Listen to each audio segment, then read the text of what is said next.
அனைவருக்கும் வணக்கம். நான் உங்கள் தோழி. இன்று நாம் காணும் பதிவு சமையல். ஒரு அருமையான அனைத்து விதமான புரோட்டீன் உள்ள குழம்பைத்தான் இன்று நாம் செய்ய போகின்றோம். வாங்க. அனைத்து விதமான பயிர் வகைகளை ஒரே உணவாக சுண்டல் செய்து சாப்பிடலாம். இப்படி குழம்பாக செய்தும் சாப்பிட்டால் தினம் ஒரு வகை பயிர் வகைகள் செய்வதை விட இப்படி அனைத்து விதமான பயிர்கள் நாம் ஒன்றாக சேர்த்து செய்வதால் ஒரே நாளில் நம் உடம்புக்கு தேவையான புரோட்டீன்கள் கிடைத்துவிடும்.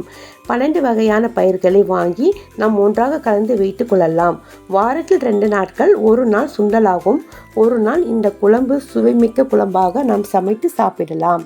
அனைத்து வகையான பயிர்களும் உங்களுக்கு தேவையான அளவு எடுத்து இரவை ஊற விட்டு விடுங்கள். காலையில் குக்கரில் 4 விசில் வைத்து எடுத்து விடுங்கள். ஒரு கடாயில் ஒரு தேக்கரண்டி எண்ணெய் விட்டு கடுகு, ஜீரகம், வெந்தயம் தாளித்து 2 வெங்காயம் நறுக்கி கருவேப்பிலை சேர்த்து வதக்குங்கள்.